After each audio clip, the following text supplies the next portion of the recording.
Hello, everybody, and welcome to the Board Game BBQ, episode 362, brought to you by Advent Games, More Than Meeples, and our Patreons. You have Conor here for your ears today, and I'm joined by the mother, the nana of the pod, rhymes with nana and banana, and that is the lady doing an absolute power of work, by the way, I must admit, and that's Dana. How are you, Dana? Good, thank you. Do you think I'm a nag? Because I actually think I'm a bit of a nag. No, like my I will admit, like my mum is not a nag, right? And I've been really lucky, like in my life, I haven't had lots of people nagging me. They kind of just let me suffer on my own. It's like, well, and I think they've really enjoyed being like, told you so, told you should have done that, but anyway, like none of my business, and they sip on their tea. But like the way I see a nag is like a Marge Simpson, right? Like picking out things. It's like not necessary. It's not necessary. Just let it go. Anyway, so no, I don't think you're a nag. Oh, okay. Plus, a nag is a name for like an old horse, isn't it? And you know, like that's a bit not really. Although I've actually passed menopause now, so it's really on a downward spiral. So. Oh, yeah. There's no hope. There's no hope at all. God. I didn't jump on this call to talk about your menopause or post-menopause. Sorry. And thank you for those of you who are still listening and you haven't turned off and gone to listen to our past episodes. So we are going to talk about some board games today, just myself and Dana. And Dana, you headed off to a little convention last weekend. Am I right? I did. I met up with Jules and his wife, Kieran. They were there working for Let's Play Games. Sorry, can we just hit pause on that? You mean you met up with Kieran and her husband, Jules? Like, I think that's how we should be talking about them from now on. Yeah, that's so true. Sorry. And but that was at Tabletop Con on the Gold Coast. And so I went there on the Saturday, and it was very enjoyable. It was nice to be at a convention and just be able to do my own thing. I wasn't working. But my main purpose for going there was there were quite a few exhibitors there that are going to be at PlayCon. Yeah, and nice. I wanted to have the opportunity just to sit down and have a quick demo of their games and actually just say hello. And if they had any questions or anything like that. So that was really, really, really great. I got to play a few demos, and one of them was Everdell Emerland. So this is yet another Everdell. I don't know if people are just sick of Everdell. I'm sure some people are just sick and tired of it. Some people might be, but it's anthropomorphic animals, and that's always going to be like a winner. I didn't realise actually that Andrew Bosley did, I think, the original Everdell. And he did some of Far Shore, but he wasn't the main illustrator on that. So, and this Emerland has another artist on it as well. So it's slightly different artwork, but still very cute, very beautiful artwork. So it's another Everdell called Emerland, and this one is jungle themed, and it's the same worker placement tableau building as base Everdell, and I'm going to talk about it based on the fact that maybe the people listening have already played a version of Everdell. So the main differences with this one are that, unlike the base game in Emerland, you have double-sided cards. So you can just put your cards down on the table because you can actually see the front and back, whether you hold them in your hand or put them on the table. So, and what you do is you spend resources to upgrade the cards to turn them to their other side. Okay. Yeah, so that they become more powerful and they score more points. The other thing is that you have your workers, but you also get these very cute little bugs that go with you. And your bugs can act as either helpers or negotiators. And what they do is when you place a worker on a space, you can add a bug to it if somebody else is already on that space, and it will allow you to use the space. Or if nobody's on there and you place a bug with it, it will allow you to double the benefit. So if you are going there and getting, and the resources are all different, by the way, as well. So if you were going there getting 2 figs and you placed a worker and a bug there, you would get 4 figs instead. So that's different. There's a ruins track. So normally in Everdell, you had the big tree and you had events and end of game scoring goals and things like that sitting on this tree. And also you had all your workers sitting on the tree. Well, now it's a ruins track.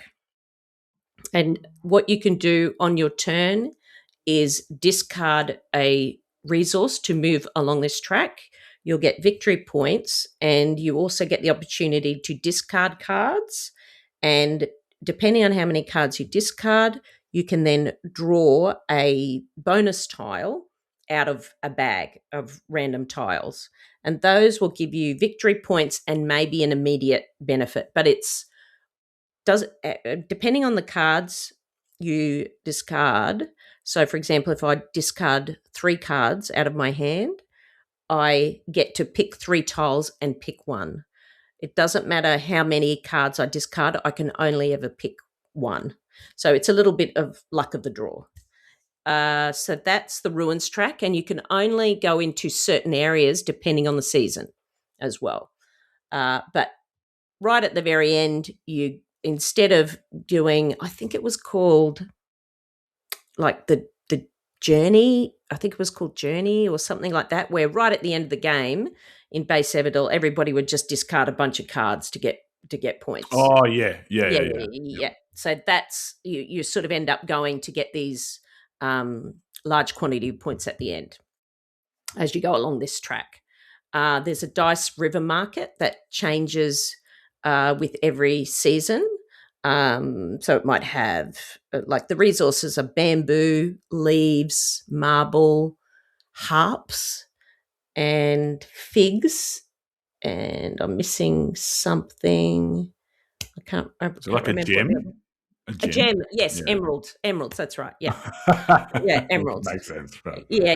Well, actually, it does make sense. I didn't even twig to that, so that's how slow I am. So that the dice will get re-rolled and it'll have different resources on it, and you can choose different resources on these particular spaces. Now, the other thing that you can do is there are particular types of cards that you can play called artisans, and that will allow you to tuck cards from your hand underneath. You don't get points for the tuck cards, but it will allow you to activate the card a certain number of times. Okay. And the artisans, the benefits are quite good. But overall, it's just still playing into your tableau. You've got a limit of 12 cards that you can play into your tableau. You can still play cards for free, but you can only do that with harps, which are actually really difficult to get. And you can only play 5 different types of cards once for free. Okay. So you play a construction, and provided that it's an upgraded construction, you can then place a harp on it and play a critter and get it upgraded for free. Okay, right. Yeah. So it's got that same idea of you want to have synergy between your constructions and your critters, but it's a bit more limited because, like in the base Everdell, if you had, and this was probably like a criticism, was that if you had a lucky draw, you'd be like you could just have so many cards for free, right? You pretty much weren't even spending berries because the berries were for the critters. And I was like, well, unless I'm going to play a critter by themselves, I'm not going to spend a berry. Yeah, base Everdell has a huge deck of cards, and if you have the post office, you really want to try and find the postal pigeon so you Yeah. can play it for free, but Yeah. it's never there. It's hard to find, and yes, you can get very lucky with that kind of thing. So it's actually it's not a very big deck at all. Yeah. So it's a lot easier, I think, to get the cards you want, and you're not necessarily searching for the exact card that you need. Yeah. So that is a positive thing. Now, one thing that they say is different about this game is that it's got resource abundance. Yeah. I didn't find that. Okay. I didn't find that. I thought it was still Yeah.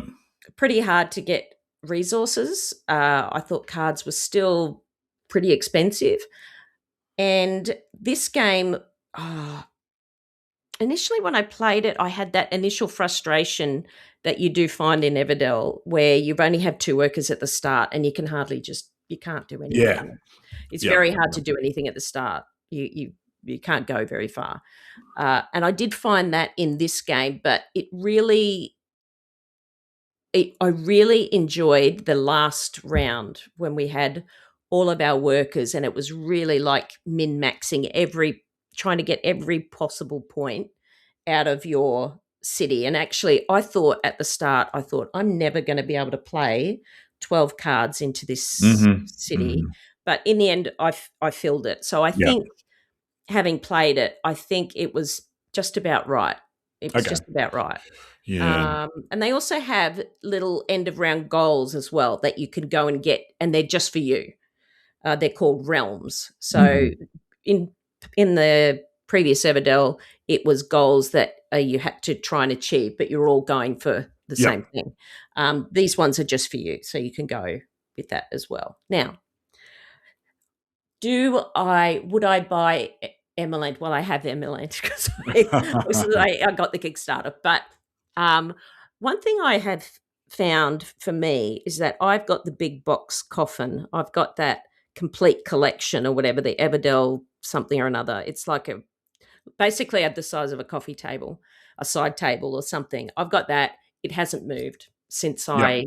I got it, and I've actually missed Everdell. And so I was waiting for this Emerald to come out because I thought I really just want something that's portable and easy to get out. And I think this does the job. I think Mhm. it does the job. I'm still waiting to see if I can play it a little bit more to see if I like it more than just base Everdell. But the thing that I love about Everdell and that big box collection is they have player powers, and they haven't released those Yeah. separately. Yeah. And I think that really is a really good part of the game. I don't even think you need any of the expansions. The player powers are great. And I wish that they would just release those separately. But I still enjoyed it. And I think if you like Everdell, you'll probably enjoy this version. Mm. So when they initially when they announced Farshore, and they said that it was just going to be a standalone game, I flipped and flopped about how I felt about it. Again, like I really like Everdell. For a while, it sat in my top 10. I also too have the Coffin, and I think I have all the expansions for base Everdell. Oh, wow. Yeah, I think I do. Mm. I haven't played them all, and there's a few that I think I got, and I just felt like I was compelled to get it, like as a collector. Yeah. I really enjoy Everdell with the Pearlbrook expansion, with the Spirecrest expansion. I do enjoy the player powers. I think we played Everdell enough as a family that we wanted a bit more variety and wanted to change it each time. We started to develop these metas, whereas like, well, this is the best thing to grab. And that was quite good. I actually quite enjoyed that because it also meant that we would sit down and we wouldn't have to learn a new game, right? And this Yes, is at the correct. time when I was going to see my family, maybe once every 2 months or something like that. So it was like, well, we're going to sit down and spend a day learning this game, or should we just get something out that we all know? Yep. The reason I bring that up is because I don't know whether having the game separated but introducing new mechanics to the system is better than just introducing expansions.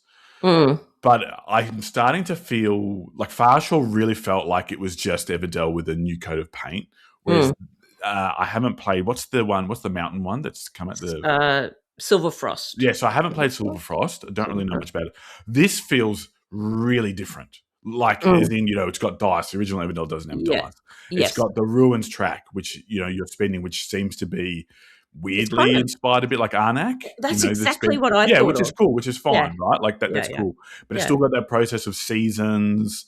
It's very thematic, whether or not like the resource, like the resources are clearly something that people enjoy. Mm. Having there, and the resources are resources. But you'd mentioned like these bugs for negotiation, double-sided cards. This feels like, hey, it's got the guts of Everdell, but there's no way we could have done this with the base game, if that makes sense. Like that's what it Correct. feels. That's what it Yeah. seems like to me. It's like there's no way, unless you were to just use the cards, and then Mm. it does feel like a new game, but has that. And that's happened in board games since the dawn of time, right? Mm. You've got these games that have the guts of a Yeah. particular game that expand on it. So yeah, no, this seems cool. And like probably in terms of themes of when we're talking about these cozy games, the themes that appeal to me most are the sea or the beach and the Yeah. jungle. So when I was like, oh, it's a jungle one, I was like, this actually sounds kind of cool. Like they've got capybaras, they've got frogs, they've got squishy figs, they've got the emerald. Yeah. Actually, the you've got best. this cool river, like this river flowing through the board. Like I'm like, I want to live here. Like I'd want to live here over living in Everdell. Like yeah. The upgraded resources are so beautiful. They've got these leaves, but the leaves are floppy. So imagine like Okay. floppy, Yeah. floppy, So like made out of rubber. silicone leaves or whatever. Nice. Yeah, they're really, really good. That's But it. I did really enjoy this, and I actually haven't played Silver Frost. Mhm. My understanding is it's quite. I've heard that it's quite punishing Okay. because you're sort of fighting the winter frost, and that's Yeah. the sort of idea of it. But But you I kind of have. have a little bit Inspire Crest too. There's like weather events that come out with that expansion. It's like, oh, there's this weather event and it's Mm, sunny or it's rainy. I can't remember if it's random or if yeah. it's like seeded at the start of the game. So, I can't remember off the top of my head. But yeah, this is probably the first one. Like I played Far Short, it was fine. I haven't played Silver Frost. This one I would actually sit down and like to play. Like as in I'd actually be like, hey, yes, I would be excited to play it. So Actually, yeah. don't discount Everdell Duo either. Oh no, sorry, I was thinking of Junior. Yes. So that Everdell might be Duo is actually quite really good. good. Yeah, Yeah. yeah. So if you get a chance to play it, give it a crack. Cool. Well, that is the Board Game BBQ Everdell podcast. Thank you for listening. No, I'm kidding. It's like 20 minutes of Yeah. Everdell. Oh, God. I'm going to do a bit of a pivot because last night, and yes, people will be like, I know what day this was recorded. Last night, we had our first session of our Shadow Dark RPG with, I guess now, it's a bit like my regular RPG crew. So the same group that I played D&D with, so Megs, Chris, Matt, we've had our friend and former founder of the Board Game BBQ, Dan, join our group for Shadow Dark, Oh, which is that's great. great. And Mark is being the DM again. So last night was our first session, and we had a blast. It was so good. So it's a new system called Shadow Dark, where Mark has told us from the beginning, in all likelihood, our characters probably will die. And so initially I was thinking, it's going to be like this grim dark, all going to be super serious. But of course, with the people that we have, it's not. It's very silly. It was a system that we played, Dana, at PlayCon last Oh, year. okay. Got it. So Yeah. it's the Yeah. same system. So there's a few differences. And again, if you know and understand Dungeons and Dragons, it's very, very similar skill checks with the D20, the same stats. But effectively, one big difference, and it's probably not going to affect me too much, but when you do a spell in Shadow Dark, if you succeed, you get to keep the spell. There's no cost. Whereas in Dungeons and Dragons, you have a number of spell slots. And once you use that spell, it's gone until you do a long rest or whatever. With Shadow Dark, you keep the spell until you fail it. And if it's the first time you've cast the spell in the day or in the session, it's a free one. It's like in backyard cricket. You can't go out the first ball. So if you fail the first time, that's okay. But after the next ones, if you fail it, you don't get to do the spell again. So you've kind of lost that magic power. The other big one, and we haven't really come across it yet because we haven't delved into too much of a dungeon, but it's played in real time. So each of your torches, you have an hour's worth of real time in order to progress. So if you're sitting there and having a laugh or whatever, it's like the time is still going. You've been a bunch of geese. Like, let's actually get moving. And because darkness is bad. Like, darkness is really, really bad. So I'm looking forward to exploring some of these mechanics. We've got a good section of characters. Mark did pre-make some of them for us because it was Shadow Dark, a new system. We were just like, yep, let's go. And we're not quite sure how long the campaign's going to be. There's a couple of modules that Mark wants to play through. But so my character's name is Baba Ganush. So Mark picked it, and so he put the list of characters out, and I can't remember. I think Matt might have picked one early, and so I had a list of them, and I was like, Mark has definitely made Baba Ganoush for me. Like, he knows that that's the one I'm going to pick. So he's a goblin pit fighter, and yeah, it's really fun. We had a blast last night, like I said, and yeah, I'm just really excited to be back doing some role playing.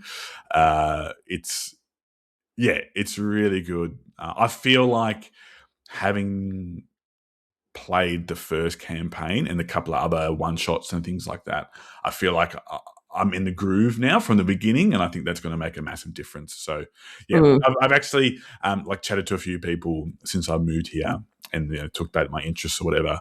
And I was like, oh, one thing I like doing is board games. I go, do you play D&D? And I said, well, actually, I do. And they were like, explain it to me. Like, what's the go? What do you get out of it? I said, do you ever play pretend? Like, play pretend when you were a kid? And they were like, yeah. I was like, it's doing that, but as an adult. And they're like, okay. And I was like, no, you got to give it a go. You got to give it a go. And I was actually talking about to someone, Dana, I was talking about when we played Alice is Missing. Oh, and yes. it was all serious. And then right at the end, you were like, I'm pregnant. And I was like, I was just like the exact opposite of what we did. Anyway, that was with Dan too, wasn't it? Was that? Yourself, me. It was Mitch. Mitch was running it. Yeah. That was actually really great. And actually, my kids have somehow seen Alice is Missing on social media. I don't know. And have said, oh, I'd really like to play it. And I said, well, I've actually played it, and it's actually really good. But so Shadow Dark, would you say that that's a beginner-friendly system, or just it's just a different way of doing things? It's just a different way of doing things. It's, I guess, more of what you want. I think probably because of the decision-making and the way that Mark explained it was that he sort of explained it in a way where it was more along the lines of there's a lot more freedom. So it's like, hey, if you want to do something, you do it. And look, and I know lots of people, and if you've ever watched, I'm going to use a very loose term, these professional Dungeons and Dragons players. So, the guys from Critical Role or Dimension 20, those crew, like they know, like they've played so much, they know, okay, like what's possible. He said, you've actually got a lot of freedom in this, probably a lot more than Dungeons and Dragons, which I always felt there was a lot of freedom. We could be quite silly and go off track. Mark even said we went off on a fair tangent last night, which is quite good. And that, I think that's one of the things that I enjoy is because I've gotten lucky with the people who have DM'd for me. Is that I don't know what they've planned and what they haven't planned. They've just been so good at going off the cuff that I'm just like, oh, this is working. Like, let's go. Let's go. And I think that's one thing, another conversation that comes up when I've talked to people is that they go, would you ever do that? And I said, look, I don't know. Like, I get, like, it's almost like a case of anxiety. It's like, oh, what if it's not funny or what if it's not fun? So, yeah, I'm very happy being a pleb and being led down the dark path of Shadow Dark. I reckon you could do it. I think actually you would be very good at it. You would be really good at it, and you would make it really fun. Actually, especially for like young kids or something like that. You would be. It would be At fun. at school, it was funny. We have a festival day coming up, and Mm, one of the activities is Dungeons and Dragons that they get to do. And I didn't get put on it because I was just like yeah, new job, whatever. I didn't want to yeah, stick my nose into too much stuff. yeah, Part of me was like, I would love to do it, but part of me yeah. was like, no, because I think I would also be like, no, this is how you need to play. Like, especially with young kids, you This is need the to listen to rules. me. This is the rules. Yeah, yeah. Anyway, Oh, that sounds awesome. I really yeah, like the mechanic of it being in real time, yeah, and I with the torch as well, and only using your torch for a certain period of time and whatever. Because somehow the torch uh, it goes out after a certain period, or yeah. how did that work again? So it's an hour. It's literally an hour of real time. So Yeah, that's how just long. with the torch. Yep, just with a Oh, torch. right, Yeah, gotcha. yeah. Yeah, But you yeah. can relight it. So, for example, like my character has uh, a vial of oil, so I Yeah. could relight it and so on and so forth. I've got a couple of torches, so I can relight it. And anyway, now I'm like, have I left the oven on? Because I remember I clicked my torch on last night, and it's like, well, if Mark is like honest, it's like that torch is exhausted, my dude. Like it's been more than an hour. But yeah, he's very forgiving. Where Yeah. he's we went back out of a dungeon or out of town, and he wasn't like, "Oh, your torch is still going." Like he's just like, "No, it doesn't count." So yeah, Yeah. Oh, it's that very. sounds great. That Mm. sounds great. I've noticed you've got like so many like water or river or themed games because your next one is about froggos, and I'm going to talk Mm. about some frogs too shortly. So maybe Uh, we'll do that. well, this one, it's called Pondscape. This game, I think, is for pre-order, so it should be coming out very soon. But I managed to pick this up at Dice Tower West, and it's been sitting on my table in my game room ever since, and I finally got to play it. And if you enjoy ecosystem or pixies or something like that, where you're building out a tableau and where you place cards matter, this would be a game that you would enjoy. So it's a very, well, they label it as being peaceful, but it's actually quite thinky. So it's not, it's, I wouldn't say it's peaceful. It's very, very thinky. And you're creating like your own pond ecosystem, and you're going to be filling it with frogs and habitats and water features. And it plays in around 30 minutes, and you're going to create a 3 by 5 grid of 15 cards. And so it's 15 turns, and each turn you're going to be playing one card. And at the end of 15 rounds, then you're going to score all your frogs, your habitats, and your water cards. And whoever has the most points wins. So what you do on your turn is that you start with a hand of three cards, and then you draft one card from the display, and you add it to your hand, and then you have to place one card in your pond. You've got a set of basically insect cards down the bottom of your 3 by 5 grid. And those are important during the game because you're going to be tucking cards under those insects. And I'll explain how you do that. But you're going to start your grid. You don't have to place any cards adjacent to anything. You can start anywhere you like in that 3 by 5 grid. So you can place, for example, frogs. Frogs like to be together in clumps, and the bigger the clump of frogs, the more points you will score. And each type of frog has certain scoring conditions. Like it might one frog. There's one frog, for example, called the tomato frog because he's red, and he wants to have 4 water features in your tableau, but you will only score your clump based on if you have those 4 water features. And so, for example, if you have two frogs in your clump, you'll score 12 points. But if you have Is clump 4, an official term in no, the game? Oh, what? I can't think of what would I call it I when don't you know, have like a them group to of frogs. a I don't group. know. It, Hang on. it, You keep talking. I'll find out. yeah. Anyway, I'm just calling it a clump. I can't think of what the word is. Anyway, just together, adjacent to each other. Anyway, they. But if you have 4 tomato frogs, you'll score 32 points if you have 4 water features. So you definitely want to have these large connected groups of frogs. Habitats, you can also play those anywhere. They don't need to be adjacent to each other, but they will score depending on how many different types. And actually, there are 5 different types of habitats. And if you get all 5 in your tableau, it scores 50 points. So it's pretty significant. The challenge comes in deciding what to take and what not to take. So one of the most interesting things about this game is there's a shared jumping frog.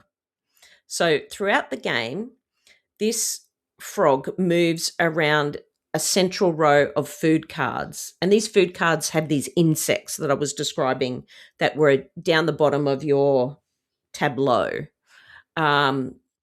So various actions and card choices cause this frog to hop between locations.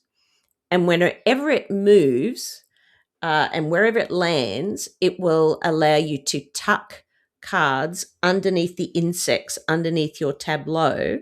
And those will go towards end of game scoring for different symbols that you have in your pond. So if you had 6 tucked cards underneath butterflies, each butterfly in your tableau, visible butterfly in a tableau, would score 6 points.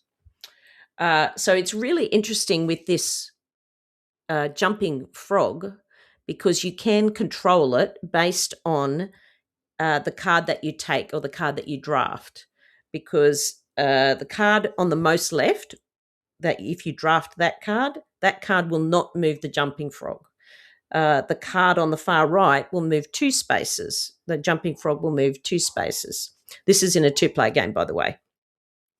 And depending on where the jumping frog lands, it's always between 2 insects. So it might be have landed between butterflies and dragonflies.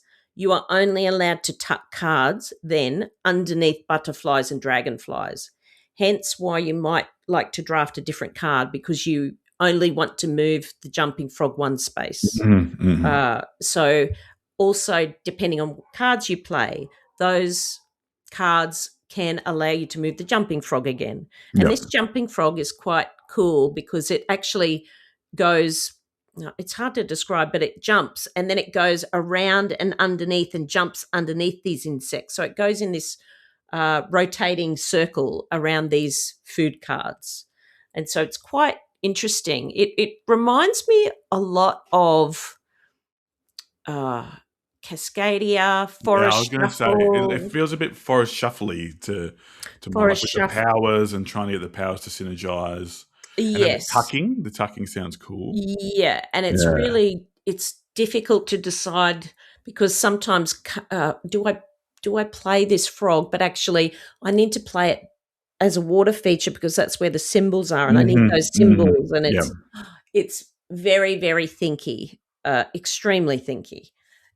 So I really enjoyed it. And so if you like nature and those sort of puzzly type games, as I said, it reminded me of Pixies or Castle Combo, those types of games. If you like that kind of thing, or Ecosystem, that's one thing that it definitely reminded me of Ecosystem. You will definitely like this game. Yeah. So do you think it's got enough? And a lot of these games, I guess I don't necessarily mean thematic from the sense that, it feels like you're making a pond or it feels like this, but it's got this vibe of, so Forest Shuffle is a great example of this.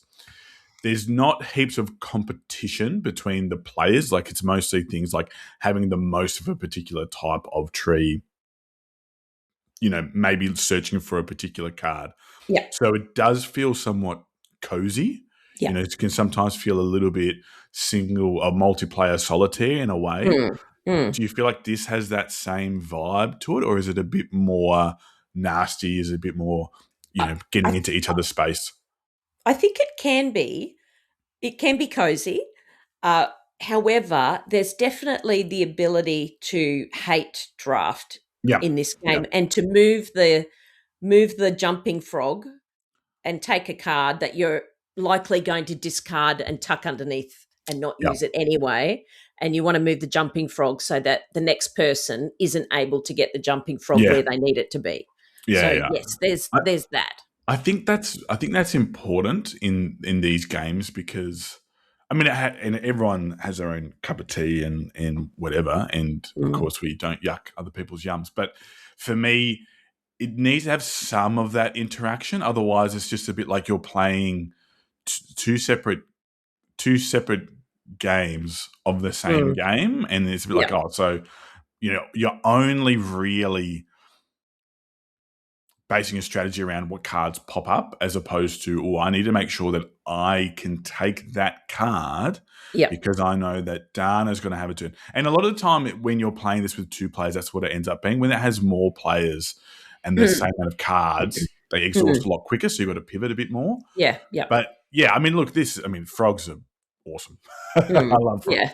yeah, So yeah, this seems cool. I do like that idea of I can move the jumping frog, and that in itself, I think that's a good little point of difference mm, because you need to think, oh, if I take this card, I'm not going to tuck, and that mm, means that potentially Dana will get to tell whoever will get yeah. to tuck on their turn, or it might benefit them if I move it. So who knows? Correct. And you're going to be Yeah, looking at the symbols and thinking, okay, that actually has a symbol that I know that they are collecting tuck cards for. I need to get that. I need to get that card yeah, and then just waste it doing something else.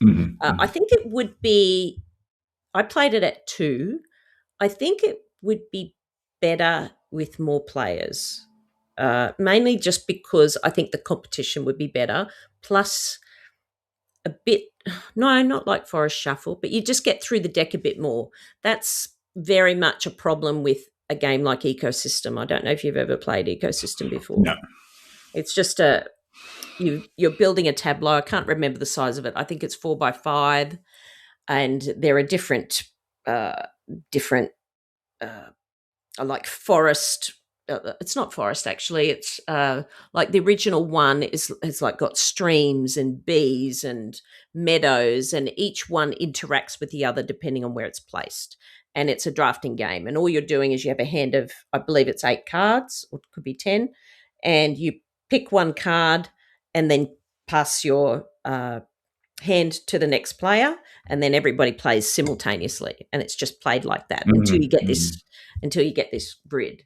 And that definitely doesn't have the same interaction that you're talking about. yeah, You're really just focusing on your own hmm, thing.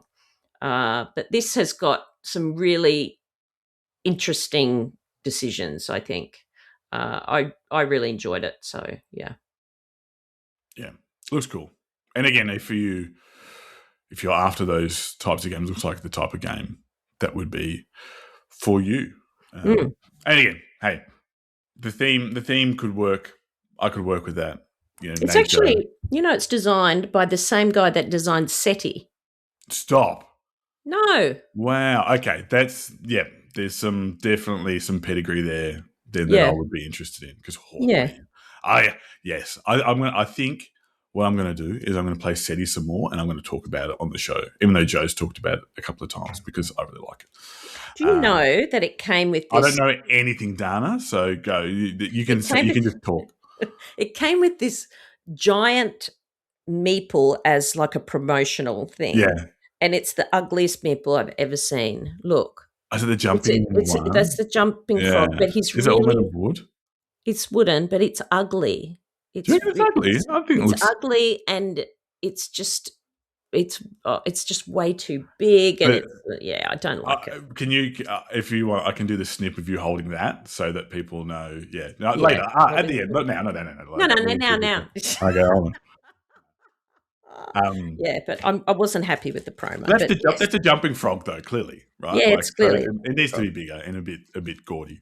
Yeah. Well, while we're on the topic of frogs, uh, I'm going to talk about the newest expansions that have released for Root. So, more on who I played this with later, because it's part of my I'm intrigued. fired I'm up. But intrigued anyway, now. so on this past week, I got to play the new expansions, so the new factions from Root.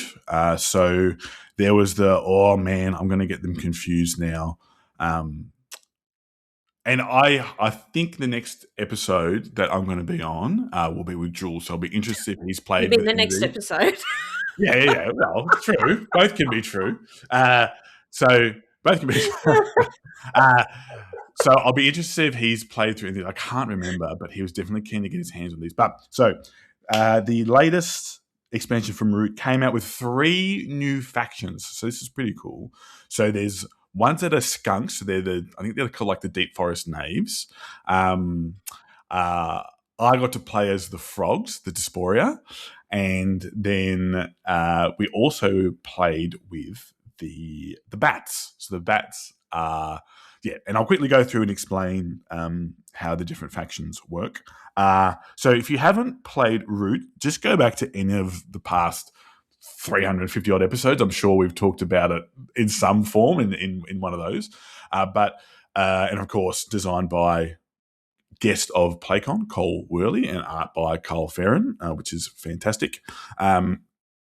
So now I can't remember if this expansion was created by Cole or not before he left Leader Games. But so the 3 new factions, the way they work is, and I'll give it a bit of a surface, like a surface explanation, and then just explain what I liked about them. So there was skunks, which use some of the vagabonds now. So if you haven't played Root, bunch of different factions. The vagabonds are the one where you're just playing as one meeple moving around the board, whereas these ones, they use the vagabond pieces, but they now have an army that they can work with, and they almost act like Robin Hood and their merry men. So they get to kidnap people, steal from people, and then what they do is they have like a boast. And that when the boasts are on the board, they act as a token, and they get points for all the boasts. So it's like they're spreading all their rumors and news that they've done throughout the board, and they sort of don't have a they don't have a home base or anything like that. They pop up throughout like I said, like the merry men. They pop out from the forest. They do an attack. They capture people. They steal the crafted goods off of different factions, and then they duck back off into the woods. And they have these different sergeants, which are the tokens for the vagabonds, and they will have different powers depending on which sergeant that you're using. So they were really cool. Kerry played them. James played as the bats, and so the bats are like the peacekeepers. And in Root, That'd be me. That'd be me. yeah, I'm I think you would happy with that. actually really like playing as these ones. Like, I'm actually being deadly serious. So the bats, they what they could do is they create these councils, and it's like, okay, there's a bit of friction between these different factions. I'm going to create this council, and while these councils are up, no one can fight, no one can put troops in. People can move troops in, but you can't fight. You can't do any faction specific powers, and this really hampered me, and I'll explain why in a second. So it was really cool seeing James play these. Tom also played with us, but he played the Lord of the 100 or Lord of the Thousands. I can't remember which magnitude of 10 they are, but he had played them before, so that was from the expansion before. And I got to play as the Dysphoria, the frogs. So the frogs are really cool because they almost play as a mix of 2 previous factions in the Woodland Alliance and the Lizard Cult. So they're almost like a mix between these two, but with a bit more. But so their aim is to exist and coexist, but they want to exist within their own group. So what they do is they can take over the different clearings. So in the game, you have 3 types of clearings: fox, rabbit, and mouse. But now the frogs, they can make the clearings either just a frog clearing, so it's like they've taken over as a militant faction, or they can coexist. So your two of these enclaves, which is literally a new clearing piece that you can either put over the top. So if it's militant, it's only a frog faction. If it's peaceful, it coexists as both a frog and whatever other clearing it is. So the frogs only score on peaceful factions, but your most powerful enclaves are the military ones because that's how they get their troops. And it's this really interesting mechanic of, all right, these frogs are getting super powerful, but as soon as you attack one of these peaceful enclaves, all of the other ones flip to militant. So then the frogs all of a sudden go from having limited troop presence on the board to they just like, it's like news goes out. It's like, no, they're mucking around. It's like Queensland toads or something. Yeah. Exactly right. And they were so much fun to play. Again, I think it's probably better to go in depth a bit more, like in a Sizzle or something like that.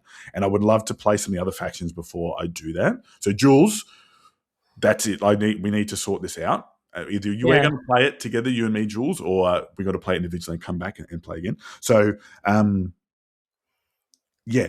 think there's some route happening at PlayCon. Actually, It's going to be there's some very from last year as well. So there's some very keen route players. I think you'll probably get a game in there. I was going to make an inappropriate comment, but I won't. Okay. I'll let your imagination go with that, okay. But not yours, Dana, but the listeners. I'm a virgin, so I don't know what to do blessed.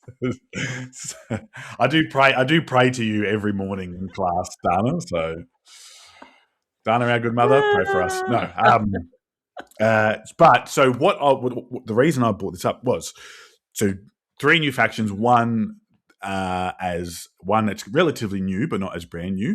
So myself and Tom, we took an absolutely early lead. Like there was like 10 points between us at the top, and then Kerry and James were bringing up the rear. But then over time, we were really choked in terms of the points we could score. And then Kerry and James caught up to the point where it was like we were kind of having a laugh between us, going, "Oh, Kerry might win. And we're like, no, Kerry could actually win. Like if Kerry has a big turn and gets the right card, she could win." So I think the balance is there, and I'm always so surprised about how well balanced these factions are, just because they're not always like some of them are definitely harder to play, and I think if you played a lot, and Joe, I think Joe also, I imagine, would love to talk about this. So if you played a lot, you can definitely know how to hamstring certain factions. And James was able to do that to me, because what would happen is he would have these councils in these different locations, and he would stop my enclaves from flipping. And that was where a lot of my power, a lot of my troops, a lot of my scoring came from, was being able to flip. And he would just stop doing that. So once he had presence on the board, he really stopped me. And then Kerry was able to keep Tom under control. And then because we were both kind of kept under control, we then were equal. And it was a really great game. Like if you were to sort of make a story about our game, it would have been fascinating just to talk about all the Lord of the Thousands. I'm going to call them Lord of the Thousands, probably Lord of the Hundreds. They've come in like the mice and taken over, and then the Dysphoria have come in and claimed their areas. But the bats have seen this happening, and now they're wanting to put a stop to it. And the friction between the frogs and the mice, so they're putting a stop to that friction. But then the knaves have popped up and starting to tell their story. It was really good. Like the stories that Root can come up with, along with it being an incredibly tight card game and the implementation of the coin game, I think that's why it's probably never going to leave my top 10. And I would say probably I've probably been proved wrong, but it's not going to leave my top 5 either, just because it's so good. So just wanted to. It's a very, very clever game. Yeah. It'd be very interesting to pick Cole's brain about Root. I'm sure there's going to be some questions about it at the panel at PlayCon. Or actually, wouldn't it be great to be able to play a game of Root with Cole? That would be. Oh, I mean, yes, but I can only deal with so much punishment. So, actually, out of interest, I was wondering. This is just talking about the broader Root factions. Have you played with any factions that just don't gel well together in a game together? So yes, but there is, in terms of the game stops being fun, or Yes. yeah, Yeah. okay. So they've done leader games they've done that was terrible. Leader games have created this almost really simple number system for reach on the board. And based on your number, the higher the number, the higher the reach. And there's a sum that you should achieve based on your number of players in order to make the game fun and for the factions to actually be able to compete against each other. So Mm. effectively, what you want is to have, and this is actually what we did, is you need to have two, in a 4-player game, you want to kind of have two militant factions that are available and then Mm. two non-militant factions. So militant factions pretty much mean you've got lots of board presence, you're taking over clearings, and Yeah. that means that there are pieces on the board for people to interact with, right? Mm. Yeah. Because some factions need you to have pieces there to interact for you to score points. Because it might be like, oh, I get points on capturing things, or I get points on people activating my tokens, or entering into entering into a clearing that I control, and so on and so forth. So Yeah. if you don't have those pieces that are moving in, it's not really going to work. Whereas Yeah. other ones, they don't need pieces on the board. All right, they might not have a building, or so on and so forth, and they score points based on, having discarding cards or having presence Mm. around there. So if you go by these reach numbers and you reach the acceptable sum and you use the acceptable factions, it should be fine. Yeah. Um, Yeah. and I think what was happening initially, they would say, well, if it's a 2-player game with the base game, you should play with the birds and the cats. And Yeah. then when you have a 3-player game, you should play with the birds, the cats, and the Woodland Alliance. And then when you have a 4-player Mm. game, you have the Vagabond. And then what was happening is that people would be like, well, yeah, but I kind of want to play the Vagabond against the birds. But Yeah. there wasn't a lot there Yeah. because the birds, Yeah. well, anyway, without going into Yeah. Yeah. I know what you into mean. I know what you the, mean. into the root cast. Yeah, so to answer your question in a long way around, yes, but it was my own fault or our own fault for the factions that we played. We should have checked that first. Yeah. Yeah. But yeah, it's incredibly well balanced. And we always talk about these fan factions that are on Yes. BGG, which are amazing, but they haven't been. I mean, some of them probably have, but they Yeah. haven't been tested the same way that these other ones have to make sure they're Mm. really, really fun. Yeah. So yeah, Yeah. It sounds very creative. Like the way that you talk about them, it sounds like it could be a novel or a story yeah, or something like yeah, that. It sounds great. yeah, So, yeah. Like it's a lot of fun. It's a lot of mm. fun. Um, all right. So after that bit of frog chat, we will talk about our sizzles. And Dana, you have played an Uwe Classico. Yes, I have had this on my I have a list of games before each podcast, and I think, yep, I'll get to talk about this, I'll get to talk about that, and this has just fallen off the list every time, and I've been meaning to sizzle it. And I'm continuing to play it both in person and on BGA, and that is Caverna.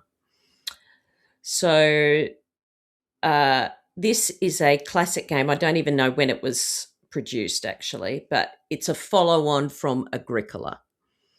And it is very much on the same lines. It's a worker placement game with a focus on farming, except this time you're dwarves and cave dwellers. And each member of your farming family represents an action that you can do. You can expand your family, grow your farm, breed animals, all hopefully to get the most points at the end of the game. It's this game, every time I play it, I just think this is just so clever. And I don't know why, but I just don't get sick of it. I don't get sick of it. Now, Agricola for me has it just has that feeling it's just too tight. Connor, do you think I'm weak because I say that? I just feel No, it's no. just it just gives You are me. not weak, Dana. You are strong. You are creative. You are. I'm trying to think of like from that movie, The Help. You know what they Oh say yeah, to each yeah, other. that's Yeah, right. yeah, You yeah, is you is yeah. you Yeah, is it was kind. kind. Yeah, You yeah, yeah, is yeah. That's right. Anyway, yeah, but I feel weak saying that because I mean, Agricola is like the king of Uve games, but I just find it just way too tight. It's stressful. It's too stressful for me. But this is just about right. So the setup looks very similar to Agricola. Each player gets a board. You start with two dwarves, and there are in the middle of the table there are boards with 12 action spaces, and each action space corresponds to a round. So, in each round, you're going to reveal a new card, and that's from a pre formulated deck, and that will reveal a new action space for that round. The goal is to score the most points, and you're going to be doing that by uh, uh, having, I guess, extending your family. I was going to say mating. That doesn't sound right. I don't This know. is my Whatever. type of game. Yeah. Yeah, anyway, increasing your family, building different rooms in your cave. You can dig out mines, but you can also plant crops and breed animals. And so your board is split into two sides. It's split into a farming side, and then it's split into a cave side. And it's similar to Agricola again, where you're scoring based on you get one victory point per animal. You get -2 for each animal that you don't have. So in this game, we have donkeys, and donkeys can live in the mines as well as in a field. And you also have dogs as well, and dogs can uh, exist with sheep only, and they can mind the sheep even if there are no fences. And the other thing that you can do is the other thing they get penalised for is empty spaces on your board, and you also get one victory point per dwarf disc. But the difference with these workers is that the dwarves can be weaponized, so to speak, in this game. So what you do is you'll spend ore, which is one of the resources in the game. You'll spend ore on the blacksmithing space, and you will equip your dwarf with a weapon. And that basically upgrades the dwarf. And that means that your dwarf can now go on expeditions. And there are certain spaces that will allow you to go on expeditions. And what that will mean is that you get to do these expeditions, it'll have a number. It could have expedition 3 or expedition 2.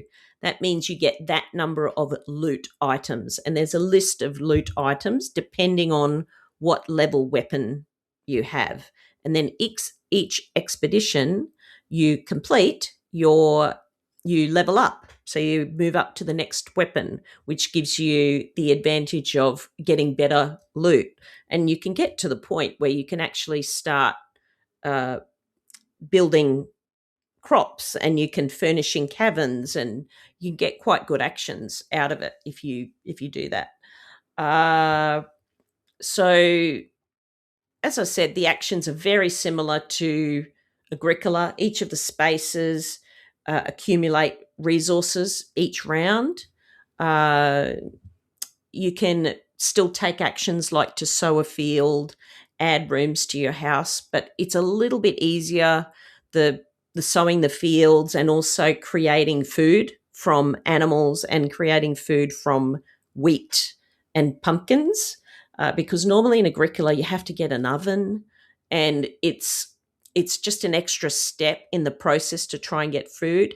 Here you can convert these, provided that they're in your stash or animals are on your farm, you can convert them into food at any time. The other thing that you have is one new resource, which are rubies. And rubies are like a wild resource, but they also allow you to do extra actions on your turn as well. Another lengthy process in Agricola is you have to build fences. Like you've got to build them like individually. Here, you pay to build fences, but you're building all four at one time. You're just turning over a tile. Yep. At the end of the round, there are more harvests, so you're getting more resources. So you're getting more animal breeding. You're getting more wheat and pumpkins. So that makes resources a little bit more plentiful as well. Sometimes you'll be able to do 2 actions at once, whereas Agricola, you don't. The other thing that I find about Agricola is you have these cards, these decks of cards that you can get at the start of the game. And I can't remember how many cards you get, but they're just dealt randomly, and you're supposed to be able to synergize with these cards. Each person has a different set of cards, and it just makes the game just too complicated to get the synergy right with these cards. I literally have to spend 10 or 15 minutes just looking at these cards and working out how the hell I'm going to use these cards. It's just too. I think I'm dumb. So I don't know. But I think that's like for me, that's something that, without taking this off too much of a tangent, when I learn games, especially these heavier, mid to heavier games, I always think about, okay, how can I maximize like my amount of points from a really basic point of view? And then if there's an extra layer to it, it's like, okay, now I'm going to start working these layers. So I feel like these cards are an example of, all right, when I know that I can synergize and I know what I've got to do prior to make sure that I've got the most amount of success, I'm maximizing my points. Yep. Then I feel like I've got this game and I can push for my highest scores. So I really enjoy having that extra layer of, you don't have to engage with this mechanic, but if you do, your score is going to skyrocket, and it brings an extra level of enjoyment to it. Yeah. I have got the expansion for Caverna as well, which is there's actually 2 expansions, but I've only got one of them, which is called the Forgotten Folk expansion, and that gives you player powers. So I've played with that as well, which I really enjoy, and that will generally give you a positive thing and a negative thing. So something that you can't do, it'll give you a restriction as well. And I quite like that. But having said that, I've played Caverna a number of times, and it's one game that I feel is just, the base game is great. Like really, I mean, yes, I like the Forgotten Folk expansion, but you don't really need it. Yep. I don't think it's unless you're playing it a hell of a lot, you don't really need it. It's just so, to me, perfect the way it is. It's and so if you do like Uwe Rosenberg, and you don't mind feeding your people, feeding your people constantly, Caverna is definitely one classic game that you should try. It's well worth it. I mean, you're feeding them much more nicely than in Feast for Odin, where you feed them treasure. Like that's true. You can't feed your people with dogs. They don't allow you to kill the dog, right? Which is good. Yes, no, I agree. Yeah, I don't want any kelpie jerky. Thank you. I'm fine. So every time people bring up an Uwe game, I like to ask them, "Have you played Fields of Arle?" I have played once. Yes. So I always think that's, Caverna and Agricola, I go, Fields of Arle is such a great way to play. Get that same feeling of an Uwe, but with only 2 players. And we played it with the 3-player expansion. But yeah, anytime it's funny you talk about it, it's hard, but there's still, I think because of the setting, it still just feels super cozy to me. Like that whole process. I'm building this. There is competition for player spots. Yeah. I think Fields of Arle, you have that ability to copy spots with the with the location, and when you play 3-player, you can also go and copy. There's like a specific token that you can. It's an invitation spot. Yeah. So, oh man, like Uwe games are, whenever I want to play an Uwe game, I think get yourself like some snacks, like a cheese board, get yourself some wine or some, like a warm drink, a cup of coffee, cup of tea. And you just sit there under a blanket and you're just Yep. playing this game, and it can last for an hour and a half, 2 hours, and it's a really great way to spend an afternoon. Like it Actually, really, really is. actually, the Caverna solo mode is very Yep. good. It's Yep. very, very easy to play, and it's very quick and still very crunchy. Yep. So yeah, Well, the feast for Odin solo mode is fantastic too, because it's just you do one side and then you do the other, and it's just you just can't take, like, whatever you take the previous turn, you're not going to be able to take that action the next yeah, turn. So yeah, it's just a rotation. But with Feast for Odin, there's the same action, just more or less powerful yeah, depending on that. So yeah, yeah, yeah. Caverna, I would also prefer to play Caverna over Agricola. I think mm, having the dwarves and just some of the more, it is a little bit. I think like you're having to, rather than having to build like four fences, you just build the one like that. yeah. That's a lot better. It's just slightly more forgiving. Yeah, I think so It's too. slightly more forgiving. I just feel like when I play Agricola, I feel like I've got a noose around my neck the entire game. Yeah, so I I really enjoy it, and it's just an example to me of something that just doesn't. You really don't need anything. hmm It's hmm just you could pick this game off the shelf and just be happy. Yeah, Yeah, awesome. So that is Caverna by none other than Uwe Rosenberg. Classic, absolute classic, a modern classic or a classic, whatever you want to call it. I don't know what's modern. What's modern to you, Dana? If I would say a modern classic, oh God, we're in different age categories here, no, Connor. we've been board gaming for a similar amount of time. It's not like I don't know whether would I call Caverna a modern classic. Aren't they two words that are like completely at odds with an each other? oxymoron, Yeah, I don't get as it. opposed to a moron, which is you're looking at one. Um, yeah. Uh, Oh God. so I was undecided about which one of these two games I was going to talk about, and I've said whichever one I don't talk about, I'll talk about on a future episode. I think you talked about Caverna, so I think I'm going to run along a similar theme, and I'm going to talk about Clans of Caledonia. Clans of Caledonia, you are in the Scottish Highlands in Caledonia, and you are a family of Scots people where you have a particular power in order to maximize your farming, your production of wheat, your production of milk, of cheese, of bread, of whiskey in order to get barley, poppy, and tobacco. It is so much fun. It's got the DNA. So surprisingly, it's not made by any of the same people, but it's got the same DNA as a Gaia project, as a Terra Mystica, where you are trying to squeeze as many resources out of your turn as possible, where sometimes it's better to pass early and get some extra points. And oh man, I've played this game a lot. But for the first time, I think it was the first time, I played it on the table with Harry, Tom, and Pete. So, Clans of Caledonia, if you like a mid-weight Euro that you're just constantly annoyed at your lack of efficiency, this is a game for you 100%. So what you are doing is, in your turn, spending resources to try and build out some sort of production. So that could be a wheat farm, it could be a farm full of sheep, it could be a farm full of cows. And then by having the sheep on the board, you can produce wool at the end of the round. By having cows on the board, you produce milk. And then by having wheat farms on the board, you produce wheat.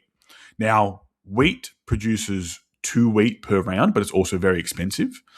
You then have the cows, which produce, like I said, milk. Milk can then be turned into cheese with a secondary production building, and the wheat can be turned into bread and into whiskey. Now, these goods are used to fulfill contracts. And these contracts, so this is like the most frustrating but addictive part of the game, is in the first round, you get $5, I think, $5 for each contract that you take.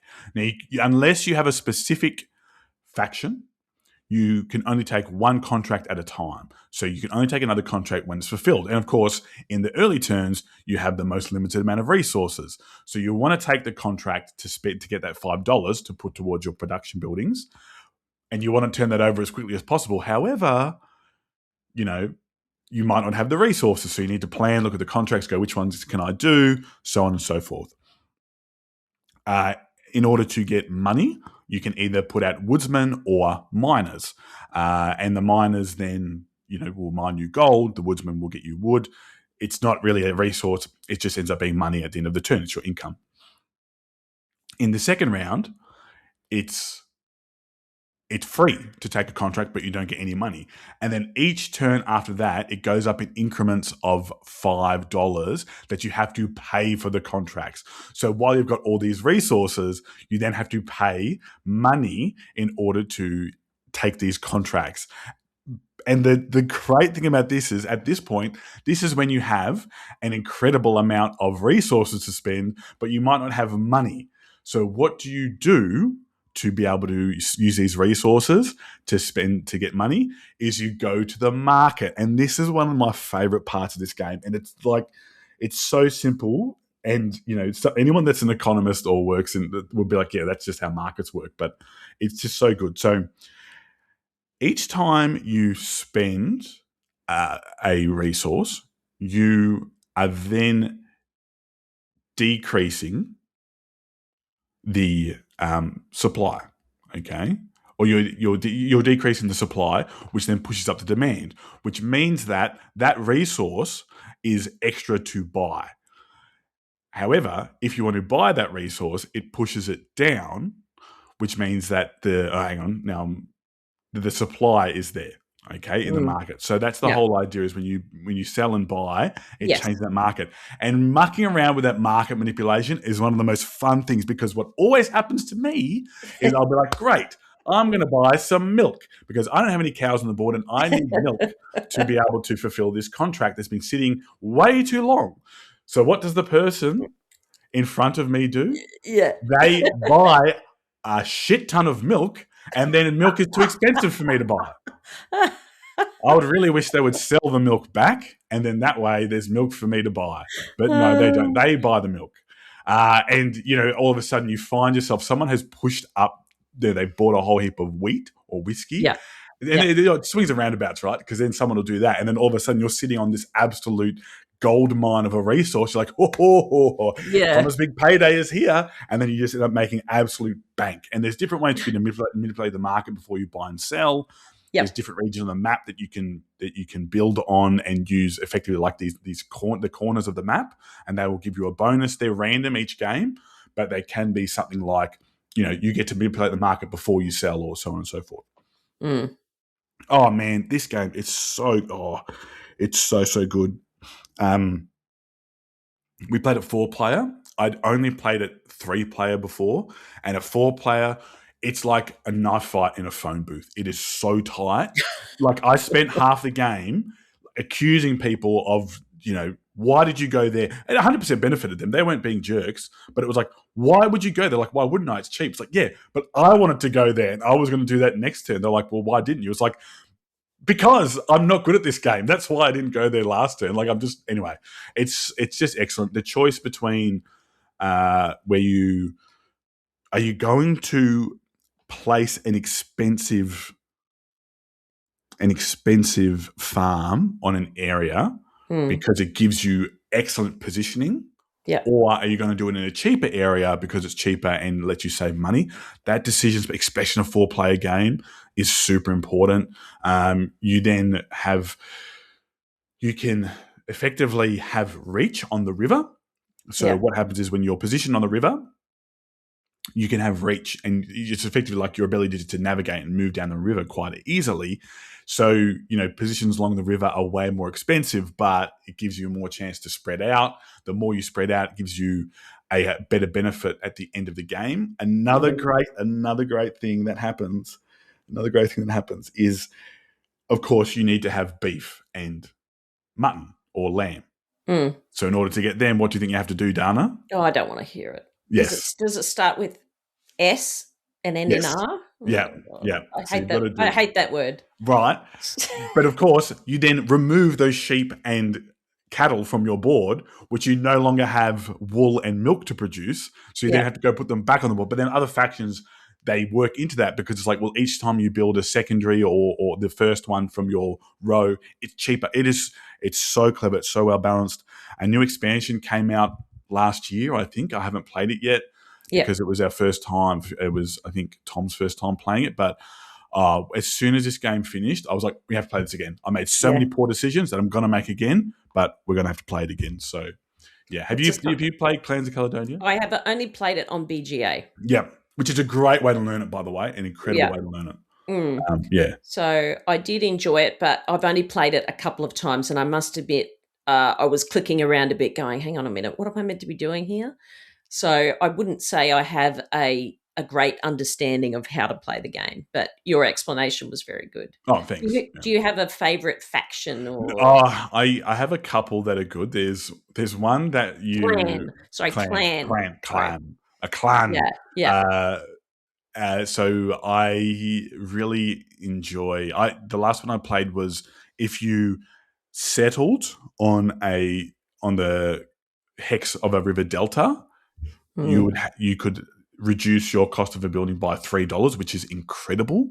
So yeah.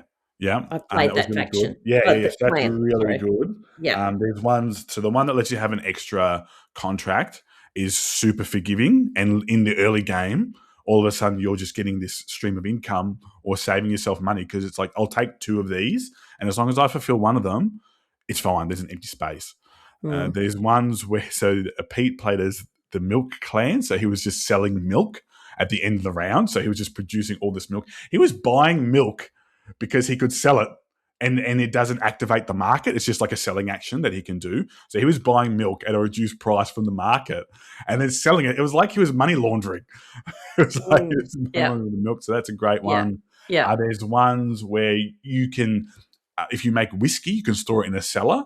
And then each year, it's almost like the mechanic from Distilled. Yeah. Where each year it ages, and then you can sell it again. That's really cool. Yeah. It's just really clever. It has that same, when I played it the first time, I'd played quite a bit of Gaia Project, and I was like, this is just Gaia Project, but in the Scottish Highlands. Like it's so cool how that's the case. So the other game I was tossing up talking about was Age of Innovation, which I have played a couple of times. I think I would like to play it again and then talk about it some more. So hopefully I get that opportunity shortly. But yeah, so Clans of Caledonia is on BGA. It's a great implementation on BGA. But also, the new expansion's out, which I'm very keen to play. But yeah, that to me is a great game. Funnily enough, because of my mum's obsession with the show Outlander, she bought Clans of Caledonia. I was like, will you teach it to me? And I was like, maybe. It's like, depends on how much patience I have in that day. I'm not sure that those two are like very closely related. That's Dana, so funny. Yeah, you're preaching the choir here. Your mum just likes Jamie. I think it's Jamie, isn't it? Red Jamie. Yeah. She definitely does. Yeah. So two somewhat related games, but very different at the same time in Caverna and Clans of Caledonia. So a couple of great sizzles there. We'll move on to some news and announcements.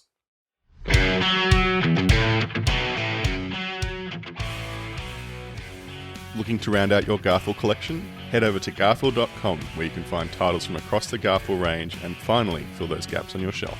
You'll also find web store exclusives like Assyria 2nd Edition and Secret Societies, available directly from Garthel Games. And if it's your first order, use the code GARPHILL, that's GARPHILL, at checkout for 15% off. So whether you're hunting for a missing favourite or picking up something new, visit garthil.com, that's GARPHILL.com, and complete your collection today.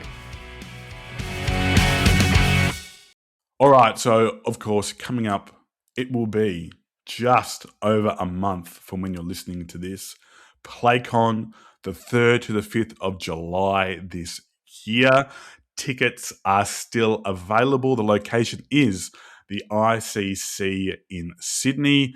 I am I can't wait. I cannot wait, Dana. I know there's people in our group that are doing an absolute metric butt ton of work. So I'm just going to go out and say I appreciate it so much. So that I've told you guys in private how much I appreciate it, but I think it's important that our listeners hear how appreciative I am. So thank you. It was. I hope people will see the effort that we put in and enjoy it. I really do. My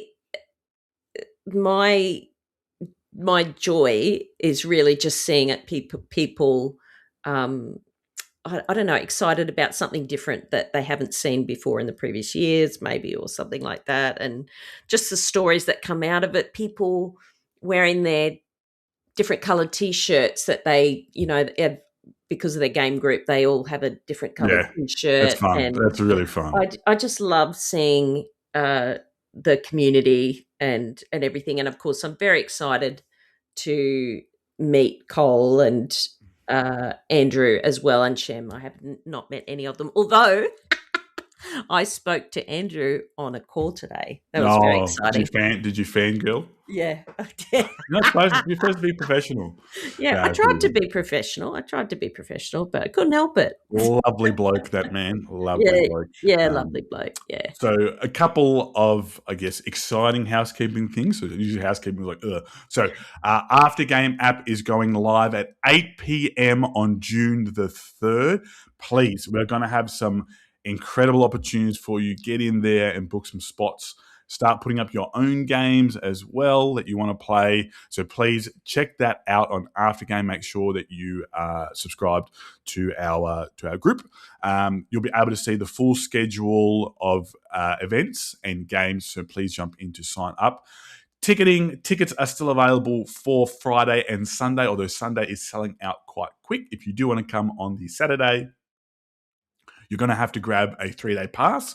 So if you grab a 3-day pass, you can still come on the Saturday, but Saturday single-day tickets are sold out. Buy a 3-day ticket. Come check it out on Friday. Come check it out on Sunday. Sunday is kind of like our unofficial family day. So, grab a couple of tickets, and if you've got some kids that want to come, bring them. It'll be great. It'll be great. Good time. Our panels. We're going to have panels every morning, Friday, Saturday, and Sunday. We're going to have our guests in Cole Worley, Andrew Bosley, who is going to have a surprise guest interviewer. I'm not going to tell you who it is. We're going to leave that as a bit of a surprise. It's not going to be me, so you can breathe easy. All right, you won't have to listen to my voice like you do every 2 weeks. Shem Phillips and Kim Brayback are rounding out our panel, so super excited. Can't wait to chat to some of them. And our Paint and Take is back, so we're going to have a really interesting item for you to be able to paint and take. We're looking forward to sharing that. That's going to come out in the closing weeks of our announcement. So just keep an eye out for that, something that you might want to grab. We're going to have giant versions of games as well. We've talked about the Lego Catan. We're going to have, can I talk about a particular cephalopod? Can we talk about that? Oh, what? 8-legged. Am I allowed to talk about that, Dana? I don't even know what you're talking about. The octo. Oh, yeah. No. Yeah. Sorry. That is like, man, you're reaching with that description. I'm sorry. I'd like to show off my knowledge. No. Hang on a second. Everyone accuses me of being the dumb one of the podcast. And then when I try and be intelligent, like, what are you talking about? So, yeah. No, so we're going to have a giant version of Octo Cube. Lots of demos to try. Super exciting. And we will be able to play it with Carl. Yes, and with Carl. Yeah, with Carl Lynch. And we're going to have a giant version of one of our podcast favorites that, again, I'm just going to keep under wraps for a bit longer. You might have heard some rumors, depending on who you know. You might have heard some rumors. So, yeah, super excited to share that with you guys. Please, would love to see you there. It's going to be fantastic. Good Games Publishing is Australia's largest tabletop game publisher, making high-quality games with real strategic depth. Their latest games include 12 Rivers, a unique set collection game where magical pearls physically roll down the board, and Land vs. Sea Uncharted, an expansion to their acclaimed map-building tile placement game. Coming in 2026, Winds of Numasera, a deep kingdom-building strategy game where 4 asymmetric factions clash, each with their own playstyle and multiple routes to victory. And Mythic Baths, a charming competitive card game where you bathe mythical creatures, balancing ingredients, treatments, and guests who may just push you to work together. Good Games Publishing has something for every gaming group, whether that's families, friends, or seasoned hobbyists. Find your next favourite at goodgamespublishing.com. All right, so last episode's question of the pod. I think it threw a few people. The response It wasn't did. as crisp as I was hoping it would get. It's that weird word. That's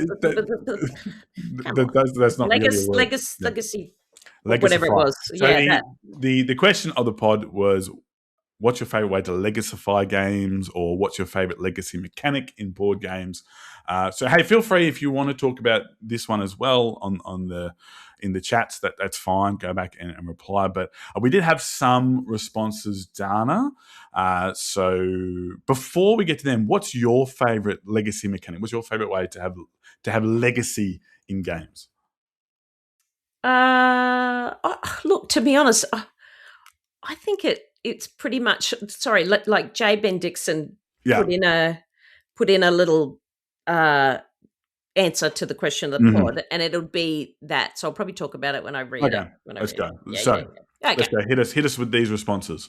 So J. Ben Dixon on Discord says, boring answer. We keep a sticky note of all our top scores from each game in the box. And I actually love that. And I have a friend who I play Scrabble with, and she has got like an old Scrabble board that has been in her family for a long time.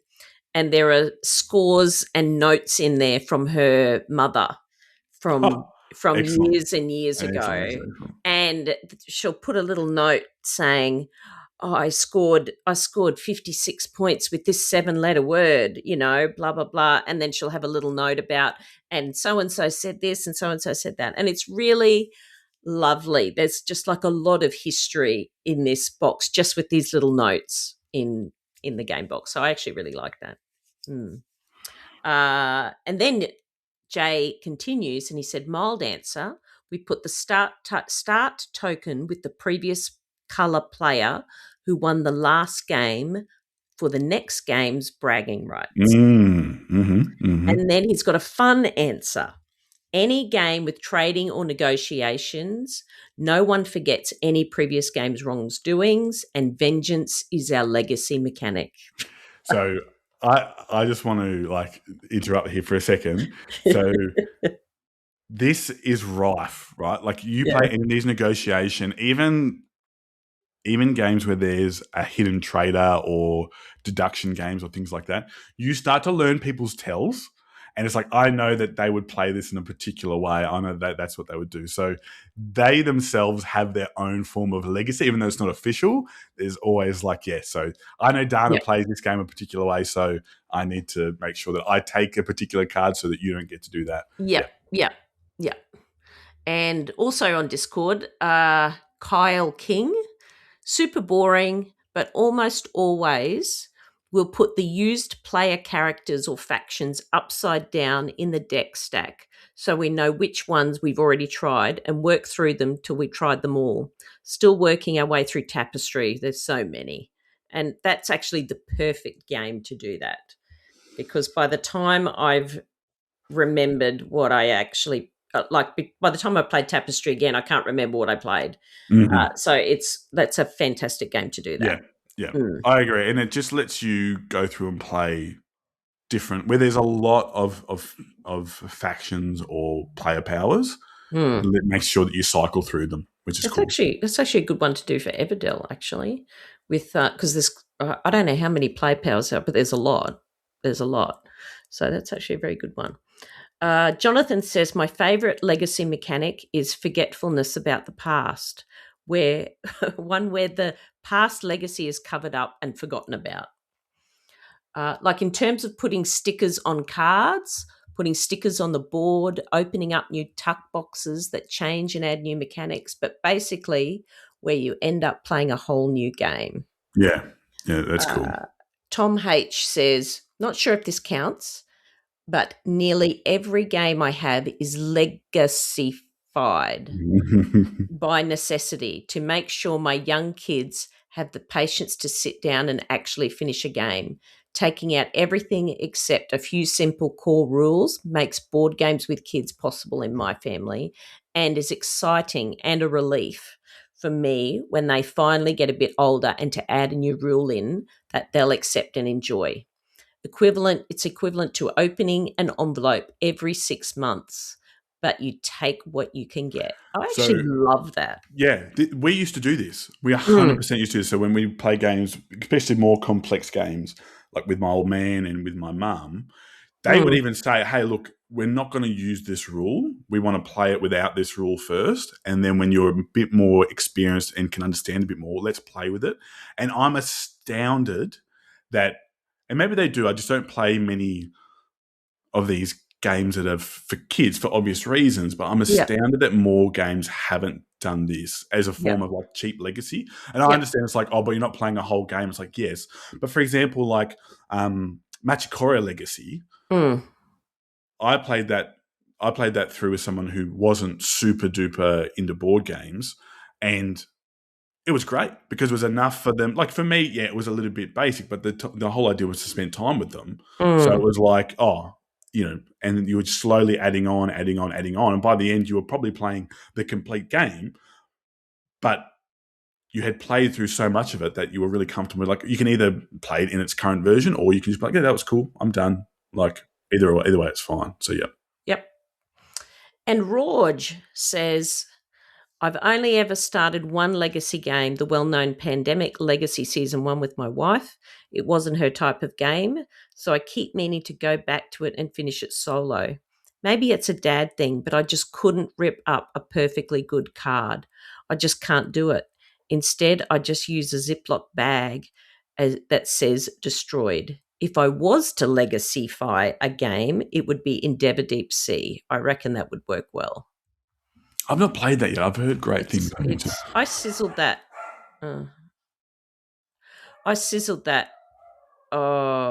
Some months ago anyway. It's a very, very good game. Yeah, very good game. And a new expansion just came out. Yeah, that's right. Maybe that's why it's sort of come back into my zeitgeist because the new one's come out. Very good. So thank you for those responses to our question of the pod for the last episode. Our new question of the pod is, what game needs no expansion to be great and why? So Dana has talked about Caverna as not needing an expansion because you just enjoy anything. There's enough content. I'm gonna put one out there. Oh no, I was gonna say like I'll quickly renege on that because I think it needs one particular expansion, but after that, it doesn't need any more. But that doesn't count. That's why I'm not going to say it. Okay. Well, what are you going to say? What am I going to say? That's a really good question. What am I going to say? I want you to go first, and I'll think. I just said it. No, you got to say another one. Far out. Okay. Castles of Burgundy. Yeah, good one. Yeah, I think so. My one is going to be along some lines. I think Guide Project.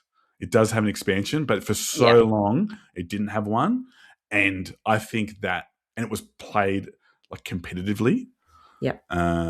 So the fact that was the case. Yep. And because everything is in the base game is so perfectly balanced, and you have to play so well to be able to tap out each of those factions. There's not many. Project. I was just thinking, there's actually not. Would you say that there's not many games that are just perfect the way they are? Because I was just thinking, I was going through, okay, Lost Ruins Varnic, it needs an expansion. And I was going through all these things, and I think, Wingspan, no, that needs a Shiani expansion. Yeah. And I thought, actually, it's probably few and far between. I wonder. I'd be curious to see what other people are saying. Same. Mm. Yeah, it's it'd be a short list. But it would be a short list. But then there's so many ones where it's like, oh, you've got to get this expansion. It's not the same without it. So like there was a couple, for example, like I would say Quacks of Quedlinburg, you got to have the herb witches. Yeah. Like you got to have the herb witches just for like it just something simple and it adds so much. Yeah. You know, like you said, Lost Ruins, like no, they're not like I would say like Lost Ruins is a classic, but yeah. I guess Orleans maybe, but yeah. There's a beneficial deeds board that really is better with it upgraded, and that comes in one of the expansions. Mm-hmm. So I'd be very interested to see this list. Yeah.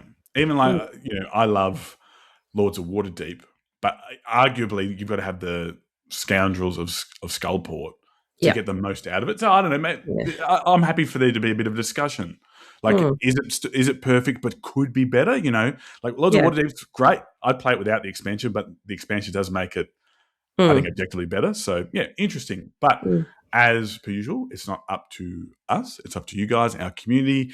Please respond to our question of the pod with your own stories, your own little anecdotes. We love them. We love reading them out. We get a good laugh. And, you know, on places like Facebook and Discord, it gives us, creates discussion amongst the group, which is fantastic. It does. Speaking of our community, of course, we cannot do this show without our lovely patrons. And we have a new Patreon that we want to talk about this episode, and that is Mel. So thank you, Mel, for becoming a patron. We greatly love and appreciate your contribution. Of course, coming up, speaking of Patrons, is the Patreon PlayCon party. So we are closing that off very soon. So please make sure if you would like to come that you subscribe to our Patreon soon, and you'll receive an invite if you would like to come. If you're able to come, we know we've got Patrons in different states and different countries and who can't come. So please let us jump in and let us know. I've always, when I go to the Patreon party, I like to wear like a good shirt, as in not a loud shirt. I mean, I like shirts with like sayings on them and stuff like that. Oh, sure. Yeah. I've got to find something that people are going to notice. Yeah. I need to get a good shirt. I like to wear a tight shirt. Yeah. Why? Why not? Okay. Right. So speaking of our Patreons and our community, if you'd like to support this podcast, you can go to patreon.com/boardgamebarbecue, sign up and donate to get access to exclusive podcast episodes that we record just for you. We also have different events that are Patreon exclusive that we love to host. But there's plenty of ways you can support the podcast without donating. The easiest way is to tell your friends. You can go to Apple Podcasts and leave a star rating and review for us, or use Spotify's star rating. We love any type of rating and feedback, so we appreciate it. It means the world to us. You can get involved in the Board Game Barbecue community by joining our Facebook community, following us on X, Instagram, and our audio uploaded to YouTube. Speaking of YouTube, we are going to have some short clips about how to use Aftergame that we're going to upload to our YouTube channel for PlayCon. So please, if you're interested or would like to know more about that, please jump on and have a look. And there is our Discord community, the place where I have made friends for life. There's games going on all the time on our BGA channel. There's the board game design that's always popping off. And of course, if you are a member of our Sizzling tier on Patreon, you can be part of the pit where we're like a nice little community in there, which is great fun. All the links are in the show notes.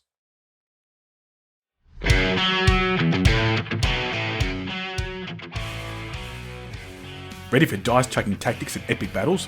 Gunson, the battle for Toshi Rambo from Office Dog Games is here. Command one of 7 asymmetric clans, lead your samurai recruits, and battle for control in a fast-paced mix of area control and tableau building. It's everything you love about epic strategy games streamlined to play in just 40 minutes. Claim your path to victory in Gunson, the battle for Toshi Rambo. All right, so aside from PlayCon, Dana, I'm sure there's other stuff that's firing you up. Hit us with that soundbite. Oh, that didn't go well. That did not go right. Sound like Donald Duck was being strangled. I haven't. You know what? Well, To you had do to practice. no. You need saliva, and I've Oh, got a dry right. mouth. I Okay. can't do it. I might God. go back and cut the audio from another episode and use that there. Yeah, that's it. Well, if you've got God. time, go and record me a flame Yeah, audio, and I'll put that in. But yeah. what are you fired up about, Dana? Well, we've got the Brisbane Game Day coming up Excellent. on Saturday, so I'm excited about that. It's going to be a smaller event pre-PlayCon, which will make it nice and cozy. But it's been a while. It feels like it's been ages since we've had one, but I'm really looking forward to it. And it is sold out, so I think it's going to be a great event. Mm-hmm. And we're going to be packing up the Brisbane Library in boxes and stuff, getting everything ready for PlayCon. So I don't know, it's kind of exciting. I can't think of why it would be exciting packing up games in boxes, but it is exciting. We're going to be stickering the games. We're trialing a new library system, which we may have at PlayCon. We're not sure yet, but so it's all just exciting. Everything's real, I guess. Now it's not just in the future. Sometime it's coming up very soon. And the other thing I'm excited about is More Than Meeples. I don't even know if they've announced this or not, but anyway, I'm going to say it. They are opening a new store. What? I didn't know this. That's amazing. So they're opening a second store, which will be after PlayCon, because Tristan and Sigmund from More Than Meeples will be at PlayCon, and it's going to be in the suburb of Springfield. Yeah. And it's really exciting because it's going to be a bigger store and it's going to have dedicated play spaces. Oh, sick. That's so cool. Yeah, and they're hoping to have a lot of events there. We're already starting to do events. Kerry actually is starting to do events at More Than Meeples in the Fortitude Valley, but we're hoping that it's going to be a really great community centre, because actually Springfield is quite a lovely family area. Mm-hmm. So we're hoping that a lot of families will attend, and there's going to be a lot more board games and a lot more stuff, and it's going to be great. So that's exciting. It's really exciting. I should do a trip up and see it when the new store opens. That'd be cool. Yeah. So it's really exciting. Yeah. So that's really exciting. Cool. Yeah. That's awesome. That's you put a big smile on my face. I had no idea. I saw it on the show. I was like, I wonder what the deal is, and I was like, I wonder if they're expanding. So they should call it that. They should be like the big box expansion of More Than Meeples, and because it's a bigger. That's actually quite cute. Actually, the idea, I think the plan is to have like a massive store that they call Mega Meeples. Yeah, that's the dream, is to have Mega Meeples. So this is not Mega Meeples. This is not Mega. Right, this is Mid Meeples or whatever. Meeples. Yeah, midweight Euro. Meeples. Yeah. That's it. Very good. All right. Well, my news isn't as exciting as that, but I'm not opening up a new store. God knows, no one wants that. Imagine. Oh, God. So a couple of things. One's board game related, one's not. So I alluded to something earlier in the show about who I was playing Root with, and we've kind of created like a new little board game group up here in the northern Sydney area. So myself, Tom, Sarah, our old host, Dean of Advent Games, and then James and Kerry. So Dean? We've got this really, yeah. Oh, that's great. Yeah. So Sarah, Dean, and Kerry used to catch up for games quite a bit. They still do. And then I got invited over one Sunday, and we sort of had a couple of games together. And then, Kerry's like, well, I know Connor and Tom are good friends, so why don't we just see who's free on like a Wednesday evening, and we can go to the local RSL and play games. So, yeah. And it was funny because Kerry made this group in Messenger, and I was like, oh, I should invite Tom and see if Tom's free. And Kerry's like, Tom is already in the group. Like, I didn't even look who was in there. And I was just like, oh, I can't believe I didn't sense his presence. Like, Well, that you're so close. You're basically twins. Oh, please, I wish. But the other thing is, and those of you who are part of our Discord and know me pretty well, like they know I love my sport. been a big fan of rugby for a long time, and one of the things that I wanted to sort of check off my bucket list was to join a rugby club and play. And of course, I had my injury that I had earlier in the year, and that sort of delayed it. Yeah. And so I played my first game of rugby last weekend. I put on the Lions jersey, and they welcomed me in and stuff like that. And so played a little bit in the second half, which was really exciting. The conditions weren't great. Did a couple of nice, in my opinion, little things. But yeah, really enjoying learning the sport from like a field point of view. I know it pretty well, like, from supporters, but positioning and all that type of stuff, and using some of my traits that I have in a new sport that I've always wanted. I played it as a little kid when I used to live in Canberra, but as an adult, it's been totally different. And just enjoyed being back as part of a team and being included. Yeah, it's been really, really fun, and I've gotten a lot out of it. So yeah, are you in the D grade? Yes. Am I? Yes, but the whole team is too. So it's not just me. I'm not relegated. But yeah, so I'm still learning, still getting a few things right. But yeah, they've been incredibly patient with me, and it's been fun. And are you the guy that gets lifted up by the people? No, I can be. So I'm still learning the different ones. So I potentially could be lifted, or I could be a lifter. So I'm in the forwards. So I'm sort of swapping between two positions in the forwards as a lock. So that's the second row, and then a flanker, which is on the side of the scrum. And just really enjoying it. It's really fun. So what I'll do is when I can, and potentially, I might have another member of the community joining me for a game if the stars align. So that would be cool. Oh, that would be great. Yeah. So if you're interested, if people are interested, they can come and watch. I'm not necessarily going to get heaps of game time. I know you would. You would think it's hilarious. I would love to go there and just give you shit. Yeah. From the crowd. Yeah, but everyone would be like, why is everyone like bagging Conor? He's such a nice guy. Like, why is everyone making fun of him? Oh, God. If only you knew how much of a menace he actually is. Yeah. So it's been cool. It's been a good couple of weeks for me. I've played a lot of board games, done a lot of things that I've wanted to do. It's been great. Yeah. Oh, that's fantastic. That sounds great.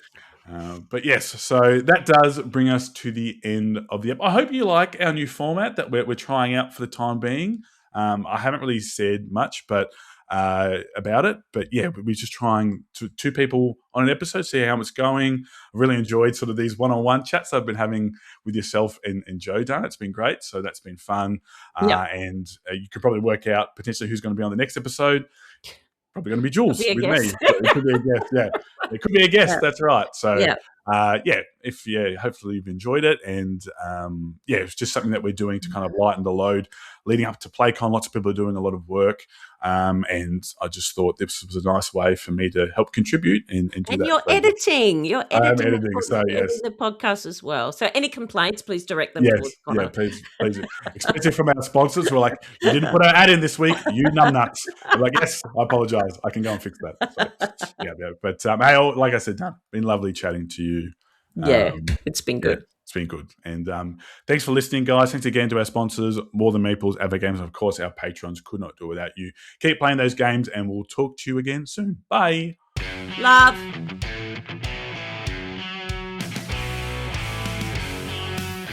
Proud of you. I've actually already thought about it. I thought I'd make sure I tell Conor how proud of him I am at PlayCon.